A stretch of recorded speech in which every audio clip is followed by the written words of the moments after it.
que ya se han recibido o los chips que ya están por recibir que por ahí necesitan actualizarse. Así que bueno, espero les sirva.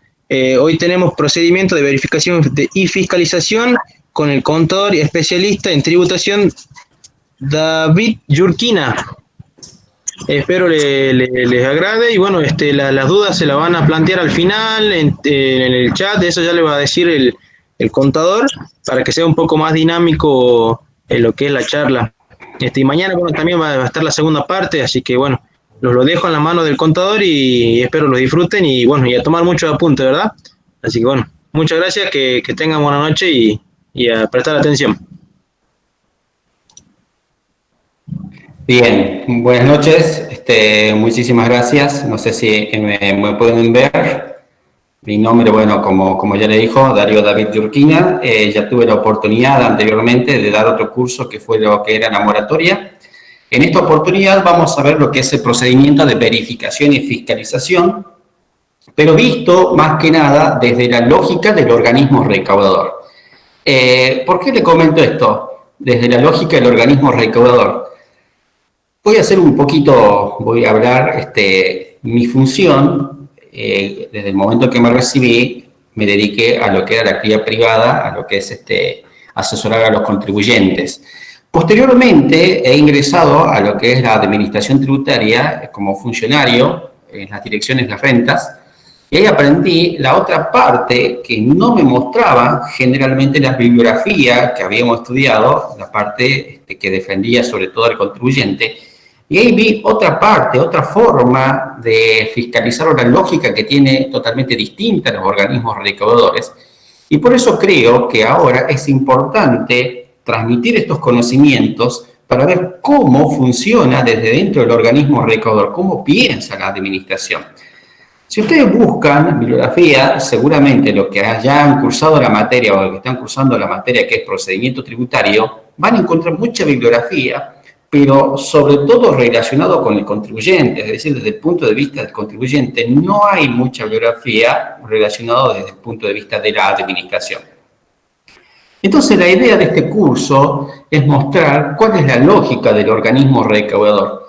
En líneas generales, no solo desde el punto de vista de la administración federal, es decir, la administración nacional, sino también desde el punto de vista de la administración tributaria provincial, que generalmente se aplican los mismos principios, ¿sí?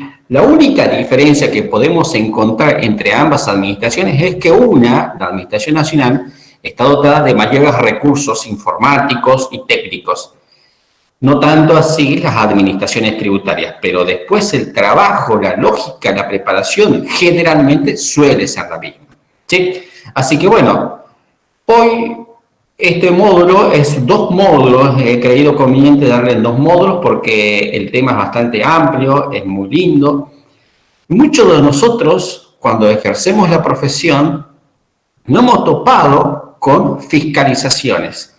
Y entonces ahí viene el problema. ¿Cómo hacemos? ¿Cómo resolvemos? ¿Cómo atendemos los planteos que nos realizan? ¿Cómo defender al contribuyente? ¿Cuáles son los pasos que hay que seguir? Y demás, ¿sí?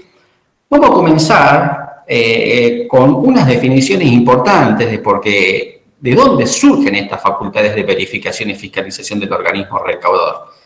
Yo acá le puse lo que es el módulo número 1, que es el procedimiento de verificación y fiscalización.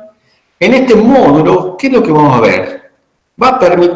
Permitirá a los contribuyentes y asesores tributarios entender el procedimiento de verificación y fiscalización desde la lógica del organismo recaudador y de esa manera gestionar el riesgo fiscal, ¿sí? ¿Qué es lo primero que tenemos que saber? Digo que necesariamente, antes de hablar del procedimiento de verificación y fiscalización, tengo que entrar a hablar de conceptos previos, que también ya los conocemos, pero es importante entender desde dónde empiezan a ser esas facultades de verificación y fiscalización. Los conceptos previos que tenemos, voy a hablar de lo que es el principio de legalidad o principio de reserva. Eso ustedes ya lo habrán estudiado, o si no lo han estudiado, lo están estudiando.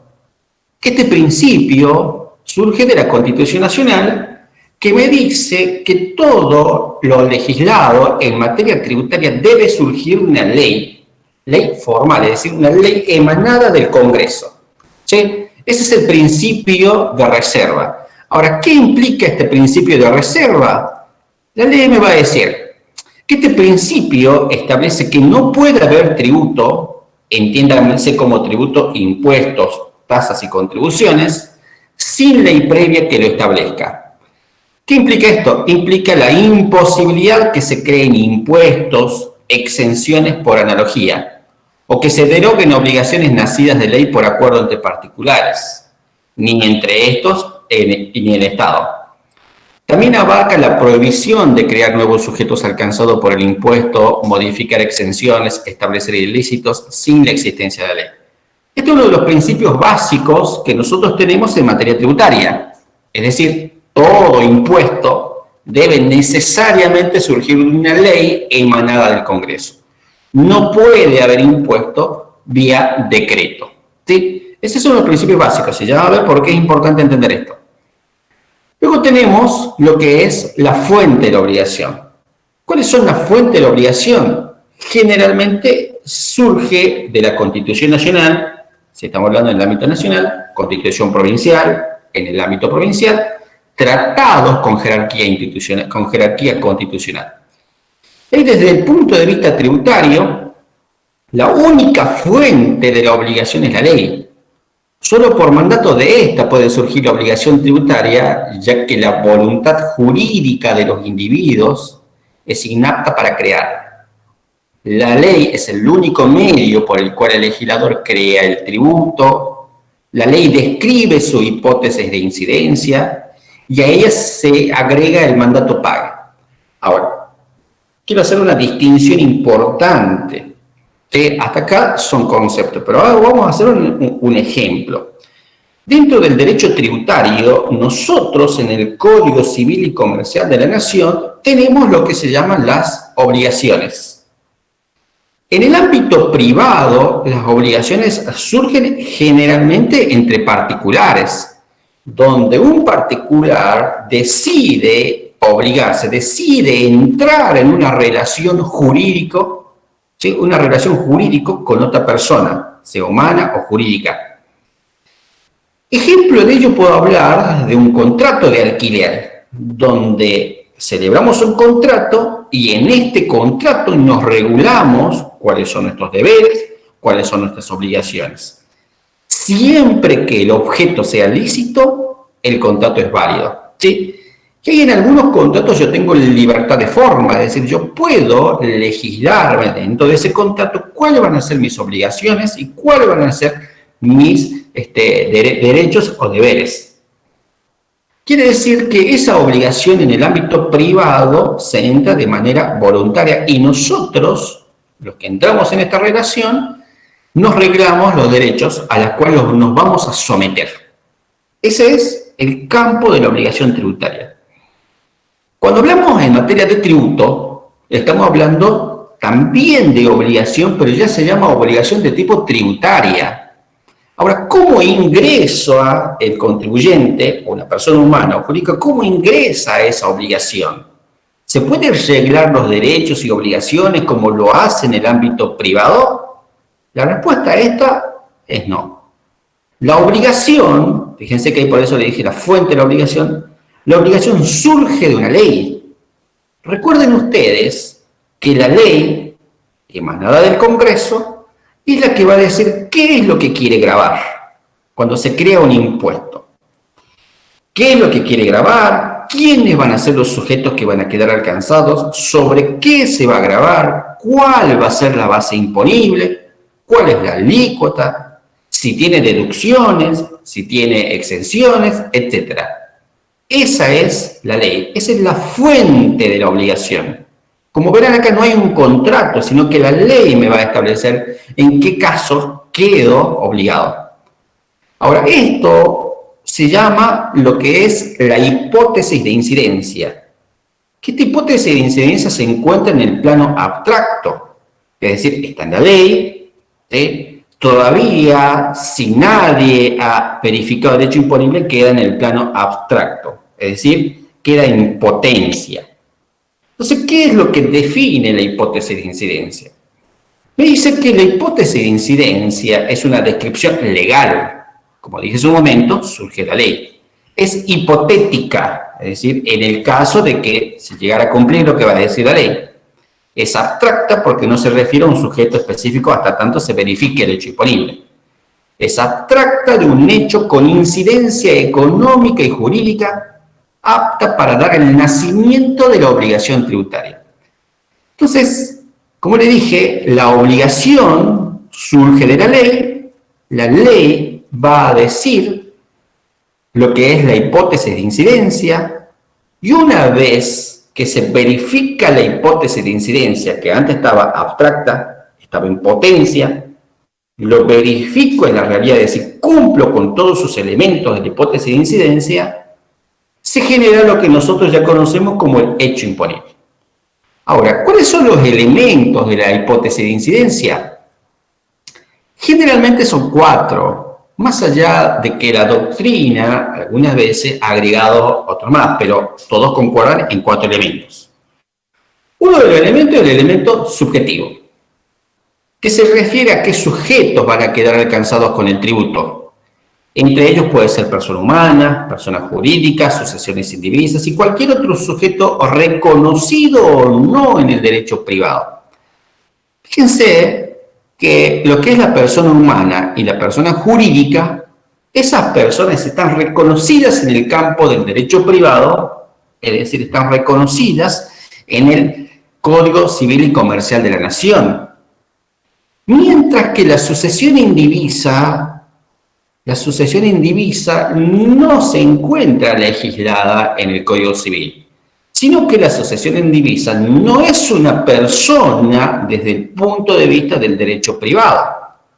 La sucesión indivisa es una creación del derecho tributario y específicamente es una creación de la ley de impuesto a las ganancias, que ustedes recordarán que cuando fallece el causante nace lo que se llama la sucesión indivisa hasta la declaratoria de herederos. ¿Sí? Esa es la sucesión indivisa, pero es una persona únicamente a los efectos tributarios.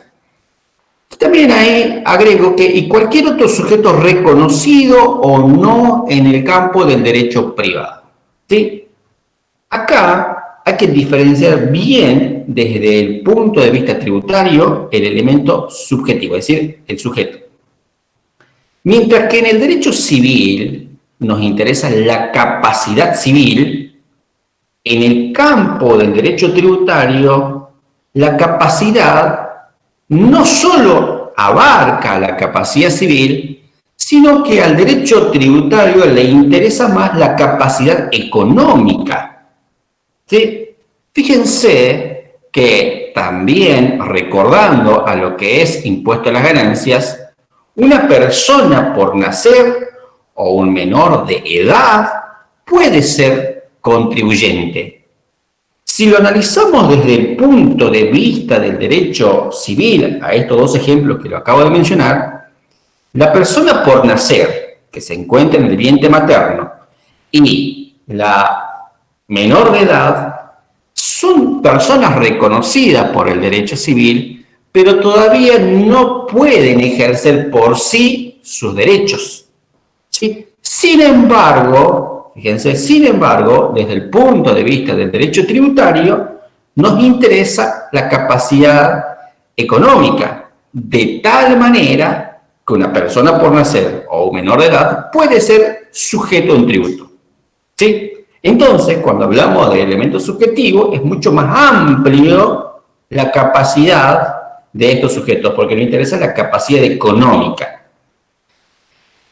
El segundo elemento que también tiene la hipótesis de incidencia es el elemento objetivo o el elemento material, es decir, sobre qué vamos a gravar. ¿Qué me interesa grabar? Las ventas, las compras, las adquisiciones, el patrimonio, el consumo, etc. Eso es lo que me va a decir el elemento objetivo material, que se refiere al hecho, acto u operación que resulta sujeto del tributo.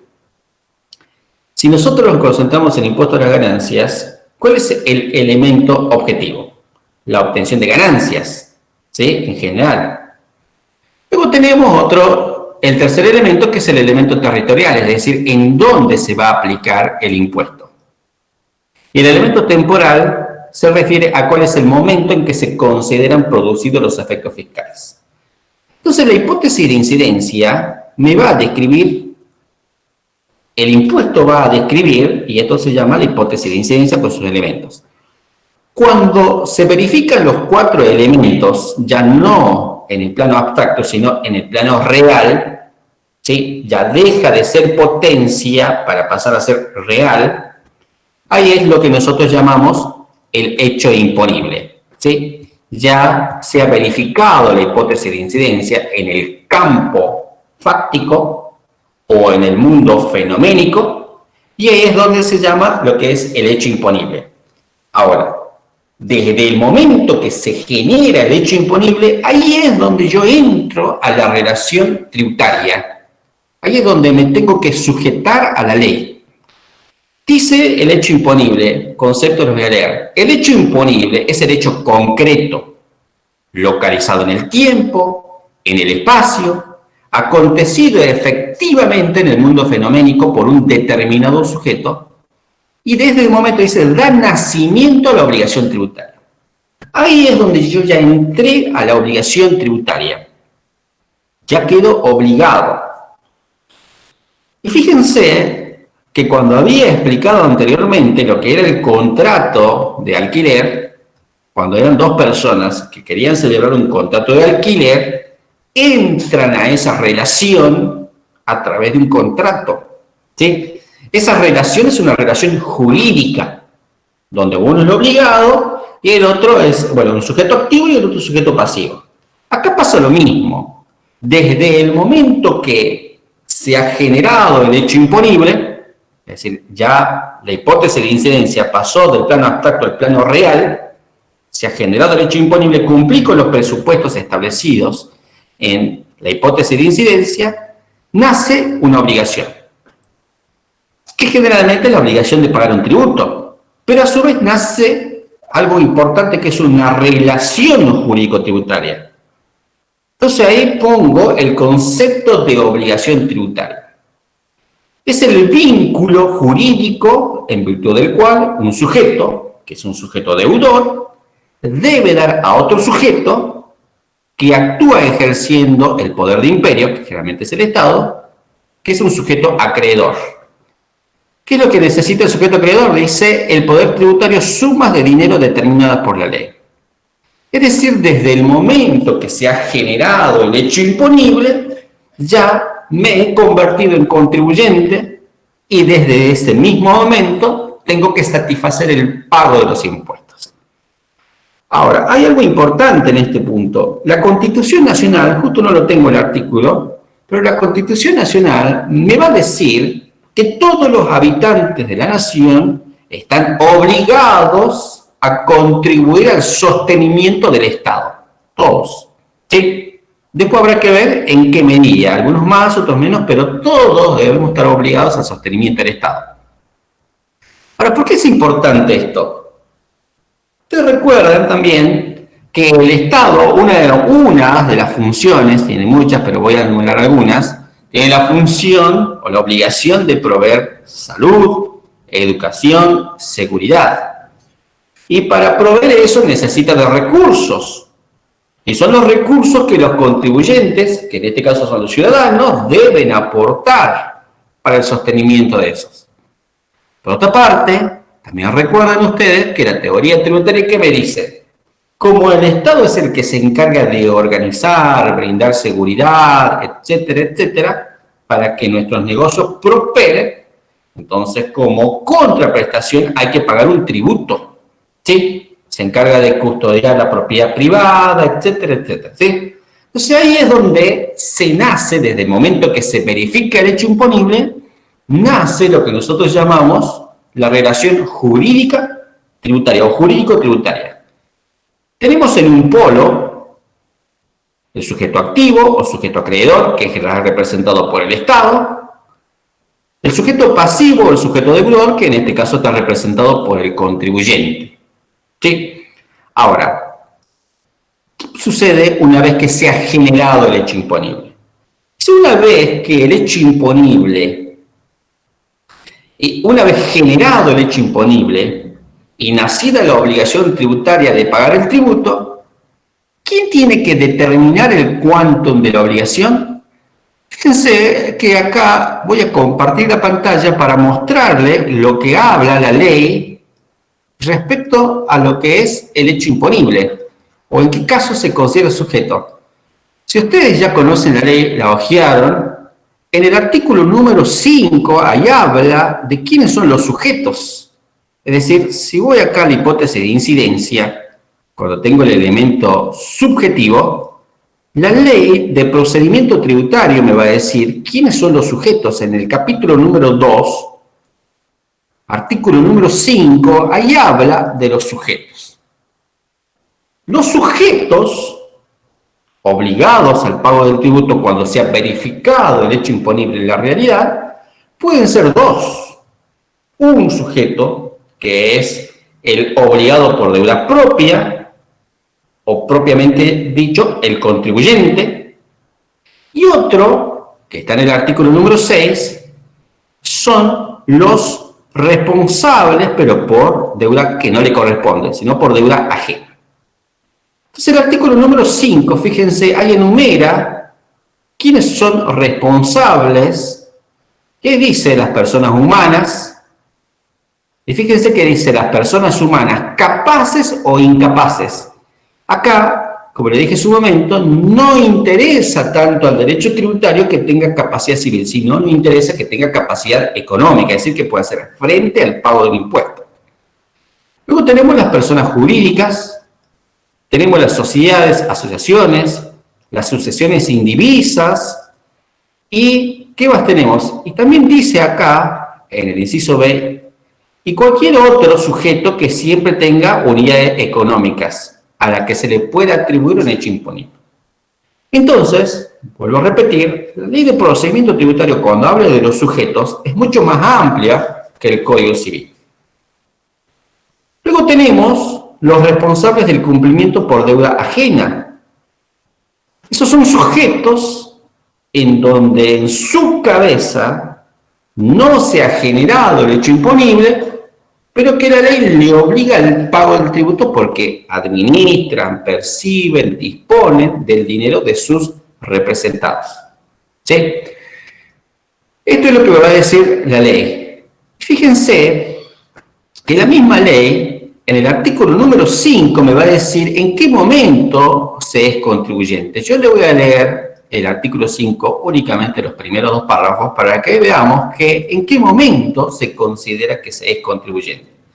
Me dice la ley, responsables por deuda propia, están obligados a pagar el tributo al fisco en la forma y oportunidades debidas, personalmente o por medio de sus representantes, como responsables del cumplimiento de su deuda, quienes sean contribuyentes, sus herederos y legatarios con arreglo a las disposiciones del Código Civil. Hasta ahí nomás. Él dice, quienes sean contribuyentes. Inmediatamente nos preguntamos, ¿cuándo se es contribuyente? Cuando adquiere una persona o un sujeto la calidad de contribuyente. Recuerden que ya le había comentado que adquiero la calidad de contribuyente y desde ese momento quedo obligado a pagar un tributo cuando la hipótesis de incidencia, que estaba en el plano abstracto, la llevo al plano concreto y ahí es donde se genera el hecho imponible.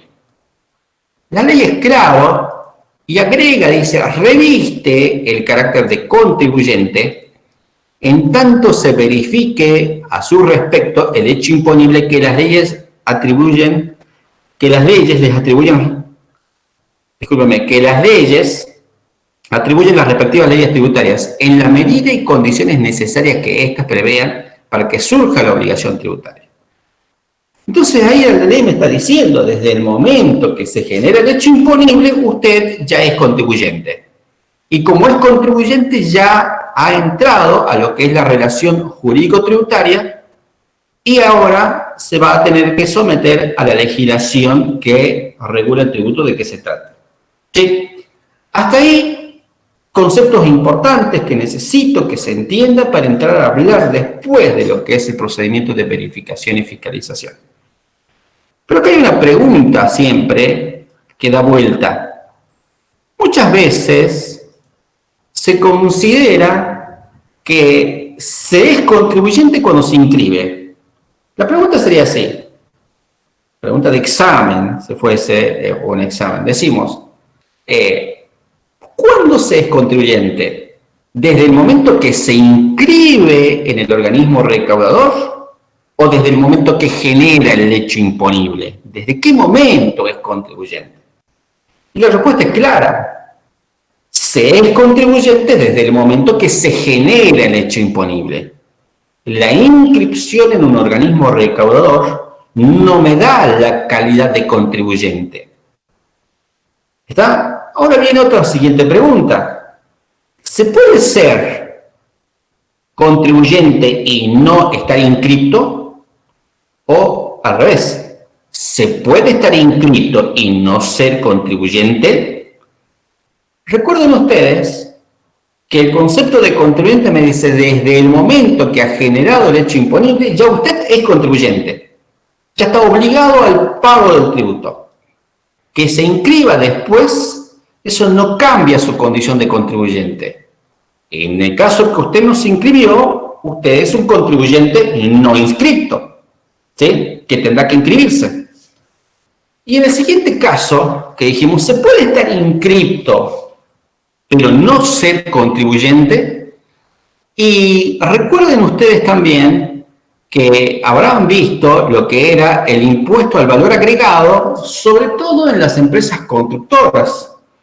Las empresas constructoras se inscriben en el impuesto al valor agregado por las prestaciones de servicios, o en este caso, bueno, por la fabricación de módulos habitacionales y posterior venta. ¿Qué decíamos acá? Este sujeto se inscribe, supongamos, en marzo del 2019, ¿sí? Pero todavía no es contribuyente. Va comprando materiales para la construcción, va haciendo los edificios, los departamentos, y recién en agosto realiza la primera venta, ¿sí? Realiza la primera venta de un departamento. Desde el momento que realiza esa venta del departamento, ahí recién es contribuyente porque ha verificado todos los extremos que establece la ley de impuesto al valor agregado. Mientras tanto, era un sujeto inscripto, pero no era contribuyente, sino cuando realizó la venta. Y ahí ustedes también recordarán que ¿por qué hace esto este contribuyente o este sujeto?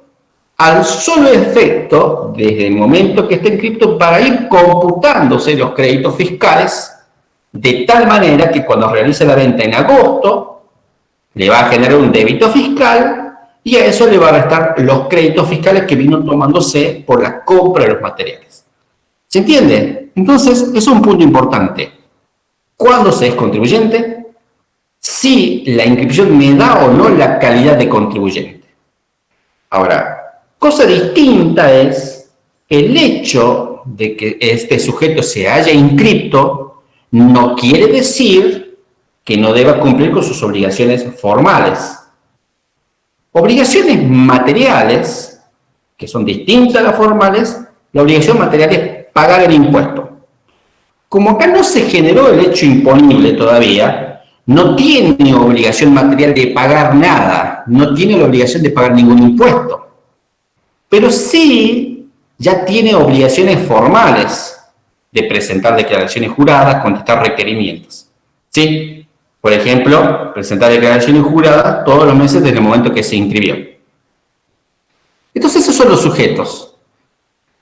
Ahora, volviendo de nuevo a lo que es la relación jurídico-tributaria, repito, tenemos un sujeto activo, que es el Estado, que se requiere del sujeto pasivo el impuesto.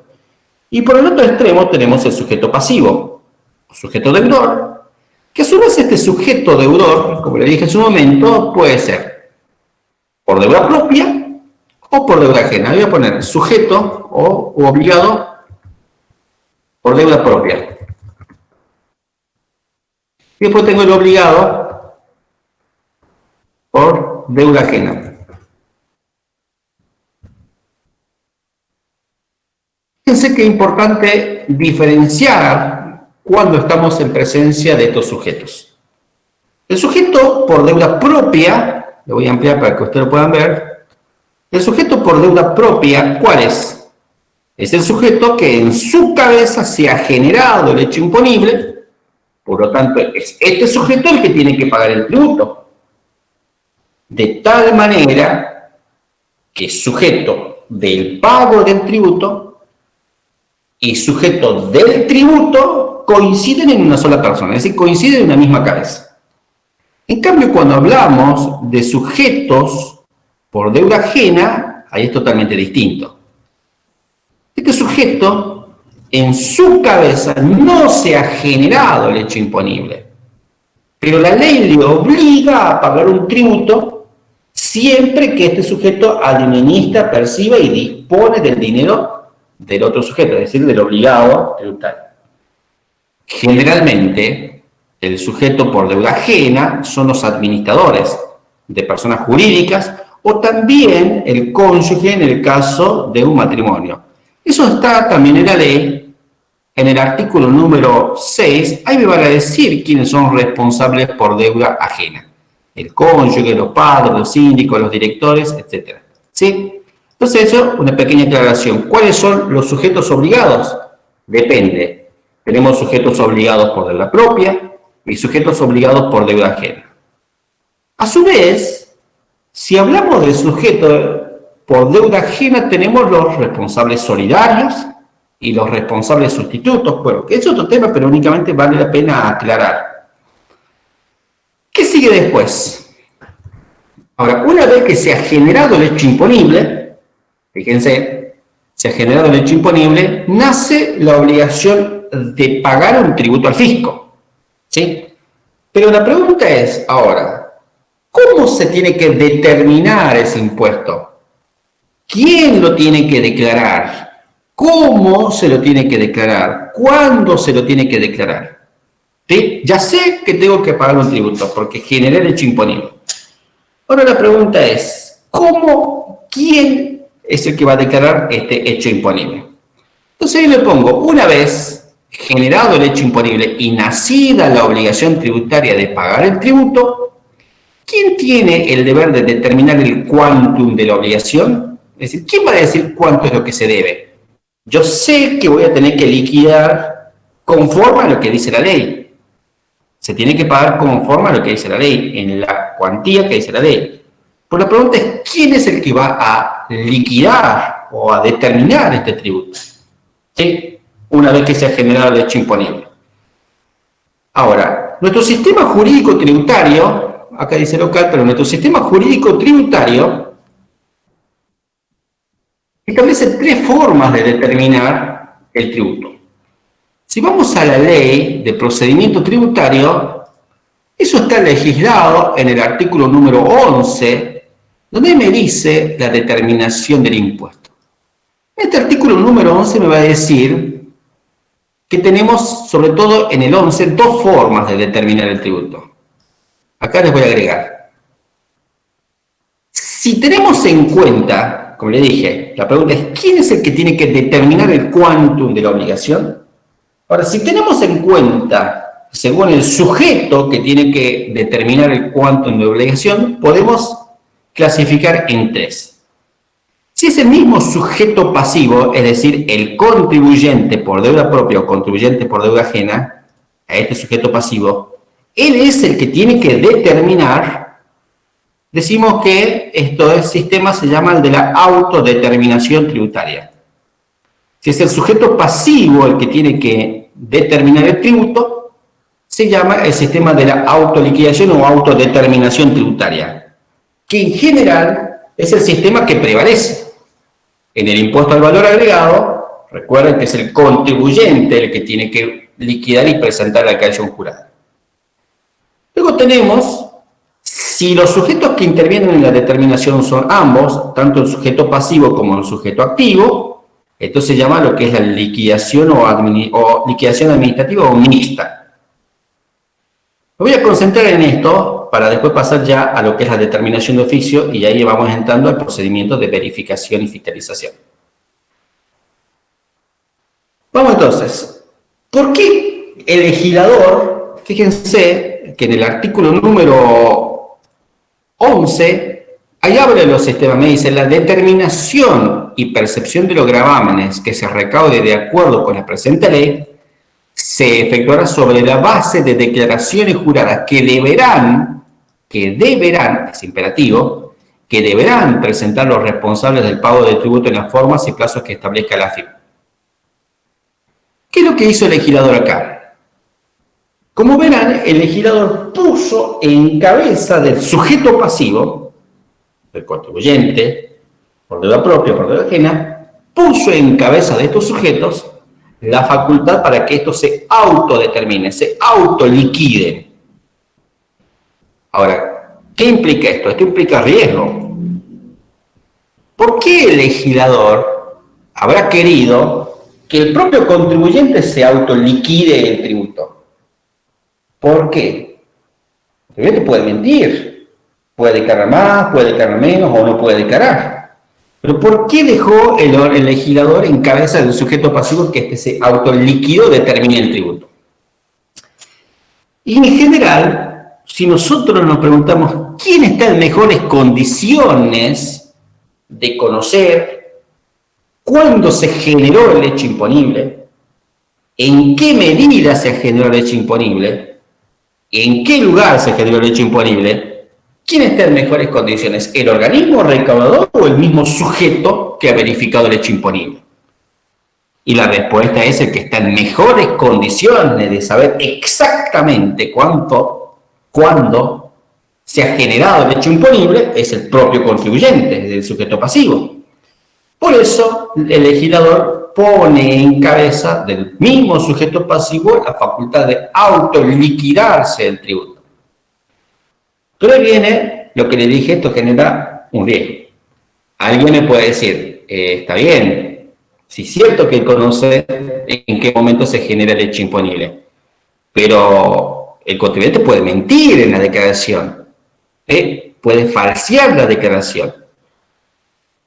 El legislador, sabiendo esta situación, se reserva para así decir, reserva para el organismo recaudador, que es el encargado de controlar y verificar, le va a decir que la declaración jurada que el contribuyente presente va a estar sujeta a verificación. Si bien la ley, fíjense, habla de declaraciones juradas, la palabra jurada no tiene tanto efecto. ¿Qué es la declaración jurada? Si nos concentramos nosotros en lo que es la declaración jurada, como le dije, que es el propio contribuyente el que se tiene que autoliquidar el tributo, ¿qué es lo que hacemos en la declaración jurada? La declaración jurada simplemente es un documento donde yo voy a volcar todos los hechos imponibles que he generado durante un determinado periodo fiscal. Puede ser un año o mensual, depende del tributo. Voy a volcar en esa declaración jurada, en ese documento, todos los hechos imponibles que he generado durante el periodo del tributo que se trata. Ahora ahí dice declaración. Ahí cumplí la función de declarar cuántos hechos imponibles generados. Pero agrega la palabra de jurada, como diciendo, juro por mi familia que estos son los hechos que yo realmente he llevado a la realidad. Sabemos que esta palabra ya ha quedado bastante devaluada, el de jurar por alguien, cuando en realidad quizás no es cierto. ¿Sí? Entonces el organismo recaudador se reserva para sí la facultad de verificación y fiscalización. Fíjense que acá arranca, en el artículo número 13, me va a decir que la declaración jurada está sujeta a verificación administrativa. Entonces, como le dije, el contribuyente se autodetermina porque él es el que mejor conoce cuándo se generó el hecho imponible, pero puede mentir a pesar de que dice jurada su declaración. Sin embargo, el legislador se reservó para sí la facultad de controlar, de verificar si efectivamente este contribuyente declaró en su justa medida. Y ahí entramos a lo que es la verificación y fiscalización. Muchas veces, en mi experiencia dentro de un organismo recaudador provincial y municipal, donde me ha tocado cumplir las funciones, cuando un contribuyente presenta su declaración jurada, como en este caso, presenta su declaración jurada, a pesar que dice jurada, El organismo recaudador va a hacer cruces informáticos y va a verificar si lo que ha declarado coincide o no coincide con los presupuestos que establece la ley, es decir, si ha liquidado en su justa medida. Y en mi experiencia, el contribuyente se siente molesto cuando le quieren fiscalizar, cuando le llega una auditoría fiscal. No le gusta que le fiscalicen. Eso es cierto, no le gusta que le fiscalicen, pero ¿qué tenemos que decir nosotros como administración? La declaración, usted sabe que cuando entró a la relación jurídico-tributaria, desde ese mismo momento nacen derechos y deberes. Es decir, usted tiene que pagar un tributo y también tiene que cumplir ciertos deberes, ciertas obligaciones. Ahora, desde el momento que se genera, lo que dije, la relación jurídico-tributaria, nacen lo que son las obligaciones materiales. Es otra cosa, pagar el impuesto. Y también nacen lo que se llaman las obligaciones formales, que en general es contestar requerimientos. ¿Sí? Desde el momento que usted entra a esta relación, se tiene que atener a estas obligaciones. Tiene que pagar un tributo y además tiene obligaciones formales, contestar los requerimientos. Dentro de las obligaciones formales, que es lo que nos ocupa a nosotros en este procedimiento de verificación y fiscalización, tenemos en general tres tipos de obligaciones. Una, lo que nosotros llamamos obligaciones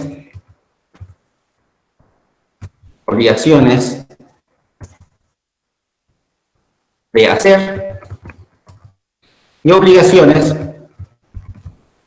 de soportar. Acá, en este era el primer tipo, obligación de dar sumas de dinero, ¿sí? Eso no nos interesa a nosotros por ahora, nos interesan estas obligaciones, las obligaciones de hacer y las obligaciones de soportar. Entonces, te decía que cuando el organismo recaudador hace uso de estas facultades de verificación y fiscalización, el contribuyente se siente molesto. A nadie le gusta que le verifiquen y le fiscalicen. Pero, repito, ahí hay que decir, usted está obligado, desde que entró la relación jurídico-tributaria, está obligado ¿a qué? A cumplir con las obligaciones de hacer y obligaciones de soportar. Entonces la pregunta es, siempre tenemos dudas, o no dudas, sino que nos preguntamos, ¿por qué el contribuyente, si cuando presenta su declaración jurada, acá, y dice declaración jurada, es decir, jura por la abuelita que declaró todo lo correcto, todos los hechos imponibles, ¿por qué se molestaría el contribuyente cuando la administración va a verificar y fiscalizar? Si alguien que no tiene que esconder nada, que ha declarado en su justa medida, no tendría ningún inconveniente de mostrar la información. No tendría ningún inconveniente. Por eso es que le digo, desde el punto de vista de la administración, se lleva adelante esta verificación y ya vamos a ver por qué se hace esa selección a estos contribuyentes. Pero se lleva adelante esta verificación porque por mandato legal el organismo recaudador se ha reservado para sí esa facultad. Yo no quiero decir que la administración tiene una premisa de que generalmente todos los contribuyentes mienten, que no es una premisa que se maneja dentro de la administración, pero por lo menos se la intuye. ¿Sí? La experiencia como auditor me dice que los contribuyentes no declaran en general en su justa medida, ¿sí? A pesar de que lleva la palabra declaración jurada. Entonces ahí nos preguntamos, ¿por qué el contribuyente no le gustará que le fiscalicen si ha declarado en su justa medida? Y no solo eso, sino que cuando estamos del lado de la administración y le hacemos un requerimiento a un contribuyente que muestre información, el contribuyente desde el primer momento empieza a poner trabas a la fiscalización. Y eso, del lado del organismo recaudador o como auditor, ya me está dando un indicio. Ya me está diciendo algo este contribuyente que algo está escondiendo. Yo le doy un ejemplo que no tiene nada que ver con lo tributario, pero se aplica en la vida cotidiana. Cuando alguien, por ejemplo, en una relación de pareja me dice, yo te soy fiel, pero no te quiero mostrar mi teléfono, o cosas así, ya hay indicio, ya me está diciendo algo, porque si no, estaría libre para que yo pueda acceder a toda la información. ¿Me explico? Bueno, acá pasa generalmente lo mismo. Entonces, cuando nosotros percibimos como administración que un contribuyente ya empezó a tener cierta reticencia a mostrar información, el auditor de la administración ya, si se quiere olfatear algo, ya tiene ciertos elementos y entonces empieza a hacer una auditoría quizás más exhaustiva y ya lleva con cuidado la auditoría. Esto no quiere decir que el auditor, cuando un contribuyente muestra toda la información, se relaja, para nada. La mayoría de los auditores que trabajan en los organismos recaudadores son bastante profesionales, mayoría, conocen la ley, conocen los procedimientos, están todos los días con las fiscalizaciones, tienen generalmente muchos contribuyentes atendiendo. Entonces ahí empieza lo que es las facultades de verificación y fiscalización. Dije que tiene obligaciones de hacer y obligaciones de soportar. Dentro de las obligaciones, aparte de las de pagar, ¿no? Dentro de las obligaciones de hacer, ¿cuáles son las obligaciones, por ejemplo? Presentar la declaración jurada, contestar los requerimientos que solicite el organismo recaudador. ¿Qué más? Tiene la obligación de comparecer a las oficinas del organismo recaudador cuando el organismo recaudador lo requiere. Y dentro de las obligaciones de soportar, justamente, es la obligación que tiene el contribuyente de soportar una fiscalización. Aguantar que el organismo recaudador quiera revisar sus papeles, obviamente siempre relacionados con el hecho imponible, no va a pedir papeles de tipo privado. ¿Sí? Entonces, de ese momento surge una duda que siempre lo plantean los contribuyentes y también los auditores. ¿Qué hacemos cuando el contribuyente no quiere contestar los requerimientos o no quiere que le fiscalicen? Ahí, primero tenemos que decir que el contribuyente ha incurrido en infracción porque él está obligado a soportar, pero no quiere que lo fiscalicen. Entonces ahí cae en una infracción, que posteriormente se le aplicará una sanción. Pero ahí viene otra pregunta. Un colega una vez me dijo, pero si el organismo recaudador quiere fiscalizar a un contribuyente y este contribuyente se muestra reticente a la fiscalización, es decir, no quiere contestar los requerimientos, no quiere que le inspeccionen, no quiere el recuento de inventario, etcétera, etcétera, está en su derecho. El contribuyente puede repeler, es decir, no aceptar la fiscalización. Eso lo puede hacer. Pero si no acepta, tiene que saber que le van a aplicar sanciones. Fíjense que las sanciones se encuentran en el artículo 39 de la misma ley, la Ley de Procedimiento Tributario, artículo 39, segundo párrafo, y habla de la resistencia a la fiscalización. Voy a mostrar, a ver, creo que me pasé. Sí, me pasé. 39, ahí habla de la resistencia a la fiscalización. Fíjense lo que dice. En los casos de los incumplimientos a los deberes que se indican, la multa prevista en el primer párrafo del presente artículo se graduará entre 150 pesos a 45.000 pesos. ¿Cuándo? La resistencia a la fiscalización por parte del contribuyente o responsable consistente en el incumplimiento reiterado de los requerimientos de los funcionarios actuantes. ¿Lo ven? Entonces, contribuyente puede no aceptar la fiscalización, no contestar los requerimientos de poder, puede, pero conlleva sanción. Y entonces ahí es donde un colega me consultaba, decía, ¿por qué tengo que mostrar información al organismo recaudador si después esa mínima información que yo muestro va a ser usado en mi contra en un procedimiento de determinación de oficio o en un sumario administrativo cuando me aplico una sanción? Entonces yo no debería demostrar esa información, dice el colega. Ese era el planteo. Y de hecho siempre tuvimos esos planteos en los organismos recaudadores, donde se justificaban en ese tipo de planteo. Entonces ahí viene lo que le quiero explicar. Cuando el organismo recaudador, fíjense, cuando el organismo recaudador en el artículo número 13 dijo que la declaración jurada está sujeta a verificación tributaria, es decir, sujeta a control por parte del organismo recaudador, ¿qué le dio el legislador al organismo recaudador? La facultad para que solicite informes, pida copia de los comprobantes. Fíjense que eso lo vamos a encontrar en el artículo 33 de la ley. El artículo 33 de la ley me va a decir qué es lo que está facultado del organismo. Voy a leer.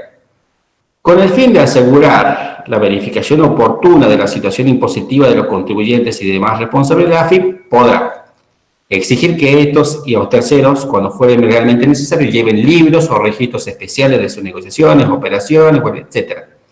¿Qué me está diciendo ahí? Que para cumplir con su deber de verificar y fiscalizar, el legislador le dijo, usted puede ir y pedir información al contribuyente. Si no le muestra la información al contribuyente, le aplicaremos sanción. Entonces vuelvo a la consulta que hacía el colega. ¿Por qué el legislador pide esta información? Justamente para controlar el impuesto.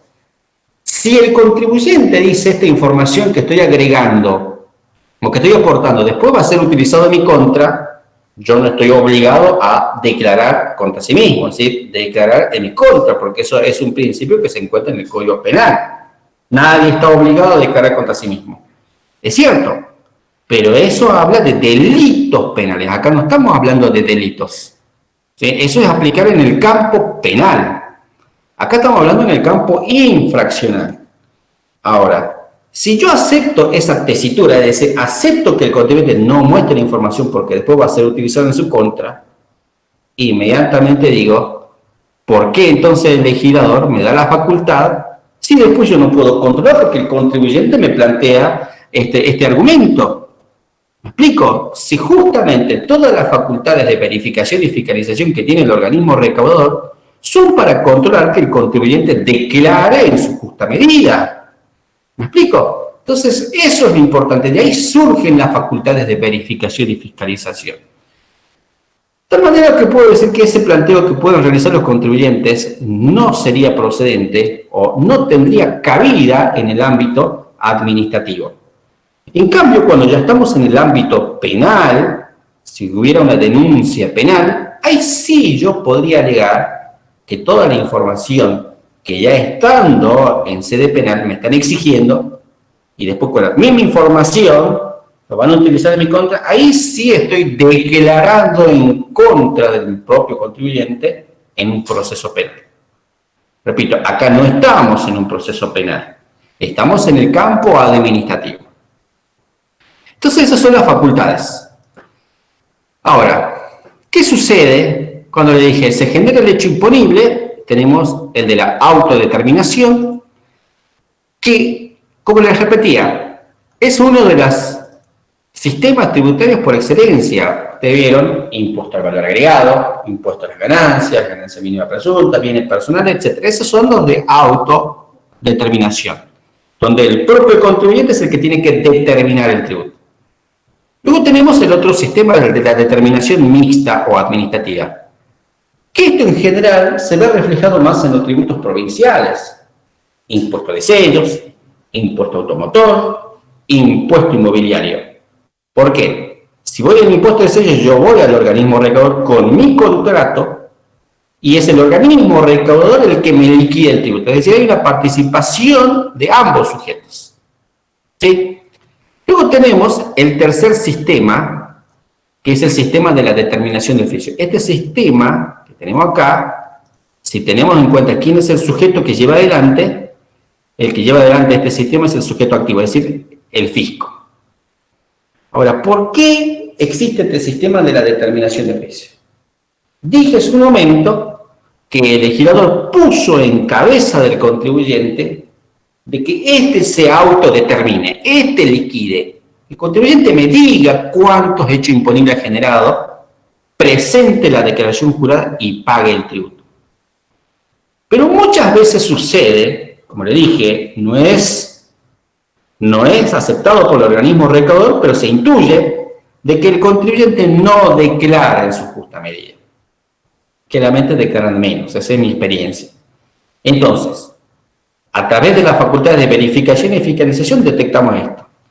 Ahora, cuando el contribuyente no presenta la declaración jurada, o cuando presenta la declaración jurada pero presenta en menos impuesto, el organismo recaudador inicia lo que se llama el procedimiento de determinación de oficio. Eso está legislado en la ley, en el artículo número 16 de la Ley de Procedimiento Tributario, y me va a decir en qué casos procede la determinación de oficio. Si ustedes ven, me dice, cuando no se haya presentado las declaraciones juradas, esa es la primera hipótesis.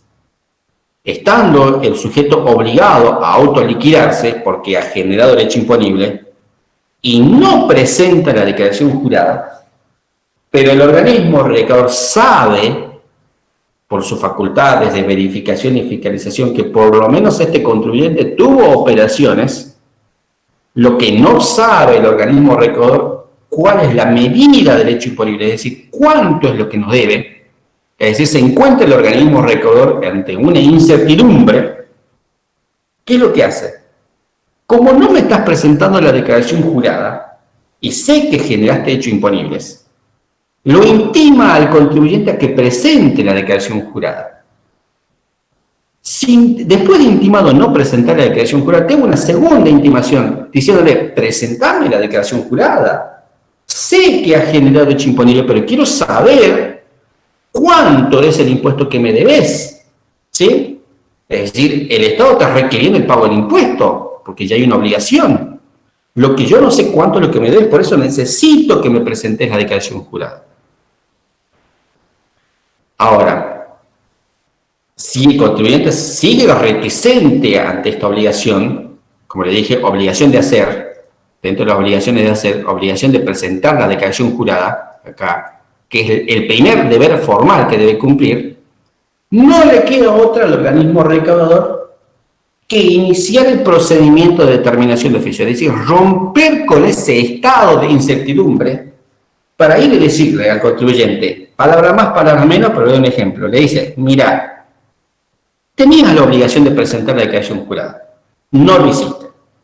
Te intimé a que presentes la declaración jurada. No lo hiciste. Entonces ya me cansé. Voy a tener que hacer yo tu tarea como organismo recaudador. Yo voy a tener que determinar el tributo para saber cuánto es lo que me debes. Pero recuerda, va a decir que esa tarea que yo hago como organismo recaudador no es gratuita. Te vamos a aplicar una sanción. ¿Sí? Entonces la ley, en el artículo número 16, me dice que la determinación de oficio procede únicamente cuando no se haya presentado la declaración jurada. Esa es la primera hipótesis. O, dice la misma ley, segunda hipótesis, o resulten impugnables las presentadas. ¿Qué quiere decir resulten impugnables las presentadas? Acá el contribuyente se autoliquidó, presentó la declaración jurada. Pero este contribuyente picarón no ha presentado lo que realmente corresponde. Y a través de las facultades de verificación y fiscalización, el organismo recaudador conoce que hay más hechos imponibles de lo que ha declarado. Repito, a pesar de que dijo de jurada su declaración, conoce que hay más, contribuye el organismo, se ve obligado a iniciar lo que es el procedimiento de determinación de oficio. Si bien hubo presentación, pero no está exacta esa presentación de declaración jurada. Entonces ahí tenemos las dos facultades en qué casos procede la determinación de oficio. Después me va a decir el artículo número 16 que la determinación de oficio puede ser sobre base cierta o base presunta. ¿Qué es otro tema? ¿Base cierta o base presunta? A modo de únicamente resumen, puedo decir que base cierta es cuando el organismo conoce todos los elementos, tiene todos los elementos para llegar a determinar cuánto es exactamente lo que el contribuyente debe al organismo recaudador. Esa es la base cierta, que es lo que primero que tiene que hacer el organismo recaudador. Determinar siempre sobre base cierta. Pero puede suceder, que esto es de manera excepcional, que no siempre está toda la información para que el organismo recaudador llegue a una determinación sobre base cierta, sino que hay poca información. Pero el organismo recaudador puede presumir, es decir, base presunta. Lo que es base presunta es de carácter excluyente, es decir, el organismo recaudador no puede elegir si hago base cierta o hago base presunta, cuál me queda cómodo. No. Primero tiene que hacer siempre sobre base cierta y después, si no puede, y de manera excluyente y subsidiaria, base presunta. La misma ley, en el artículo 16, me dice que esas son las dos bases en las que puedo hacer.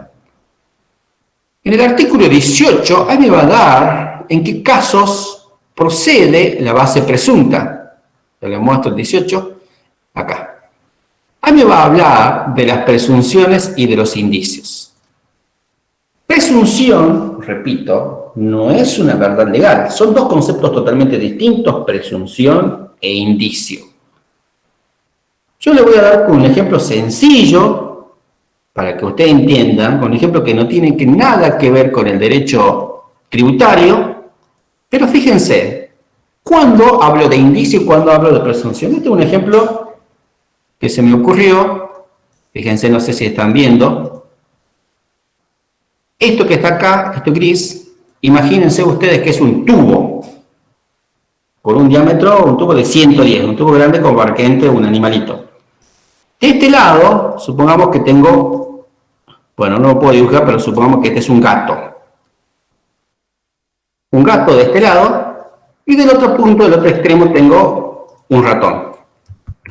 ¿Sí? ¿Qué conozco del gato y del ratón? Que el gato y el ratón conozco que estos sujetos no se llevan bien, estos animales no se llevan bien o que son parte de una cadena alimentaria. El gato se come al ratón. Sí, eso es lo que conozco. Este es un indicio, un hecho cierto y conocido. Probado también, si se quiere. ¿Sí? Ese es un hecho conocido.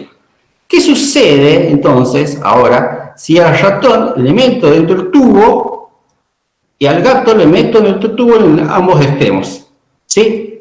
Yo no sé lo que pasa adentro. No sé. Pero empiezo a sentir ruidos, intuyo algo, empiezo a sentir ruido y ¿qué digo? Que el gato se comió al ratón o por lo menos lo mató. ¿Lo estoy viendo? No, no veo eso. ¿Pero qué es eso entonces? Es una presunción. Ante un hecho conocido puedo inferir algo siempre que haya una relación lógica entre ambos. ¿Sí?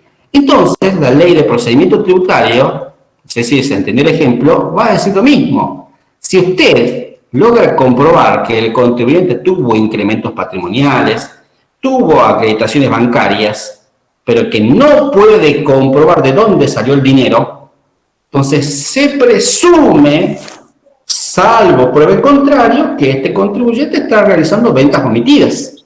¿Sí? No sé si alguien tiene el micrófono habilitado, por favor. ¿Me explico? Eso es base presunta. Entonces ahí vuelvo de nuevo. El sistema es el de la determinación de oficio, cuando el contribuyente no presentó su declaración jurada, o habiendo presentada esta, no ha sido declarada en su justa medida. Hasta ahí, conceptos básicos del procedimiento. Ahora, ¿qué sucede ahora? Una vez ocurridos los hechos previstos en la ley, como generadores de la obligación tributaria, los obligados tributarios, es decir, el sujeto pasivo, deberán cumplir con dicha obligación por sí, mediante la autoliquidación, cuando no proceda la determinación de oficio. ¿Sí? Siempre el organismo recaudador va a actuar en un procedimiento de determinación de oficio cuando el contribuyente no haya presentado declaración jurada o cuando ésta haya sido presentada de manera inexacta. ¿Está? Ahora, ¿qué entendemos por autoliquidación? ¿Sí? ¿Qué es lo que le dije hace un momento?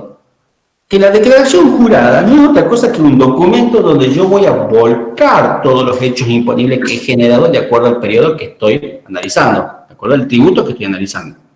¿Sí? Voy a declarar cuántos hechos imponibles. Ahora, ¿qué se entiende por autoliquidación tributaria?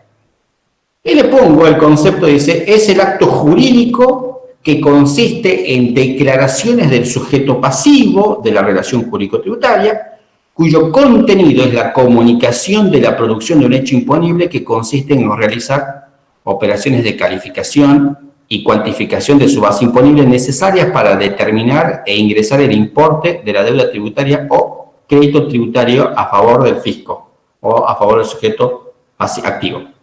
Fíjense que cuando voy a hacer la declaración jurada, estoy haciendo lo que se llama la autoliquidación.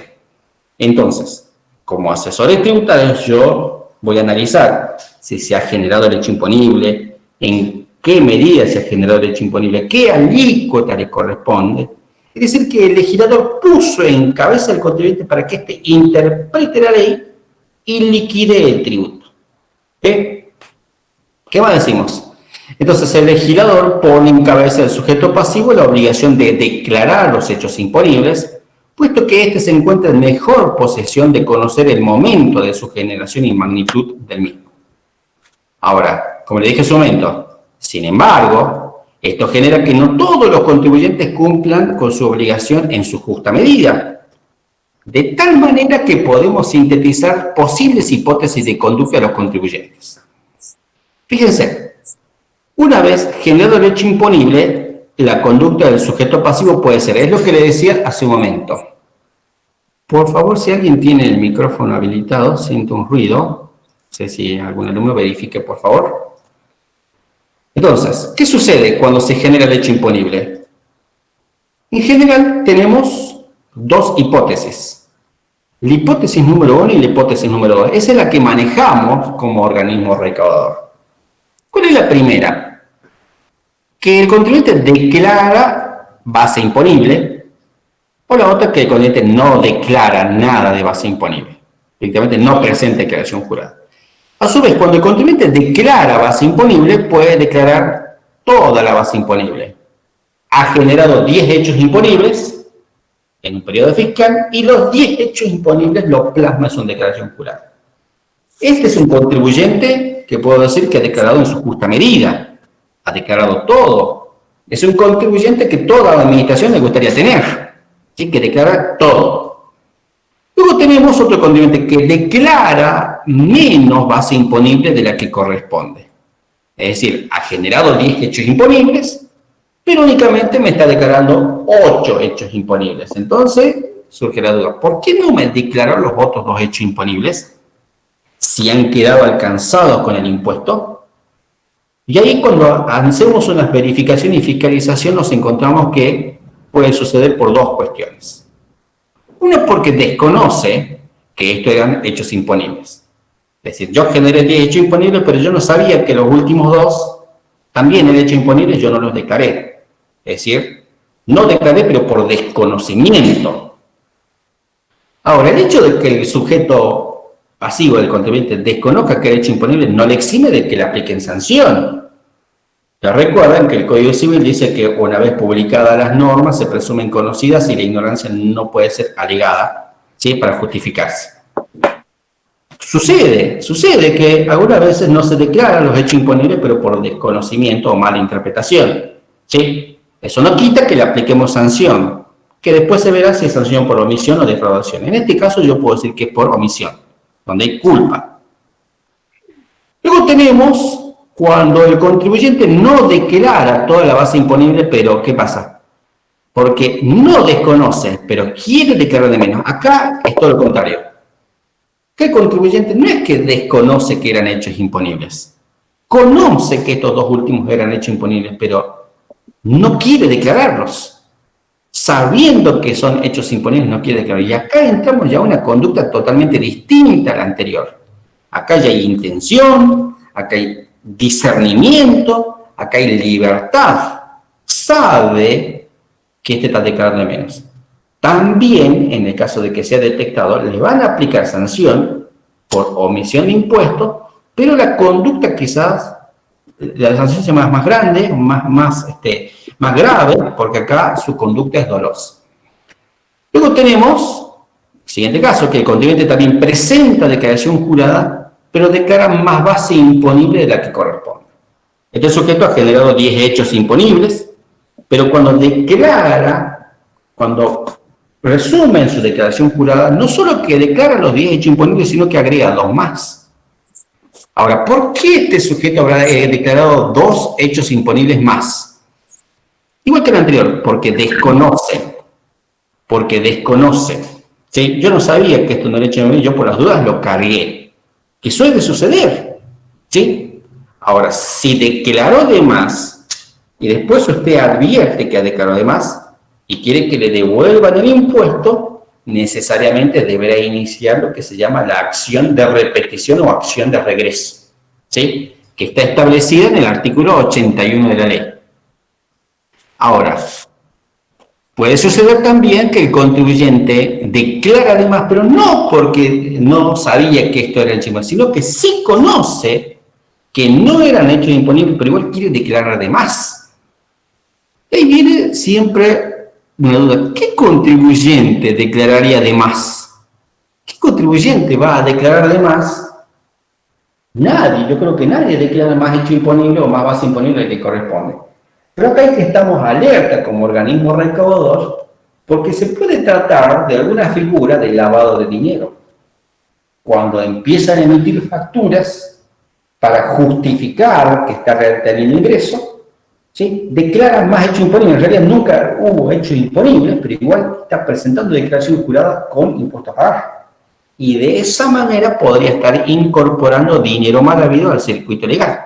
¿Sí? También hay que tener en cuenta, y como organismo recaudador, si se llega a detectar esto y hay indicios suficientes, está obligado a formular una denuncia penal.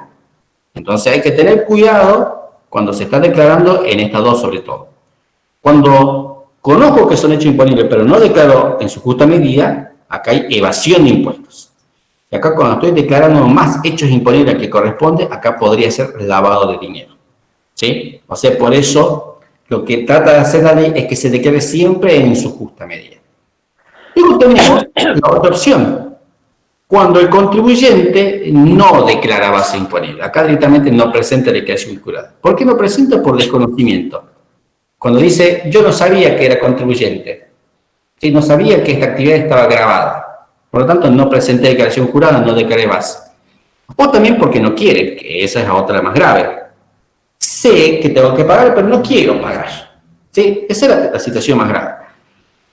Ahora, ¿qué seguimos acá? Para que el sujeto pasivo declare en su justa medida existe un doble control. Fíjense que les dije hace un momento. ¿Por qué el legislador habrá dejado que el sujeto pasivo se autodetermine? Justamente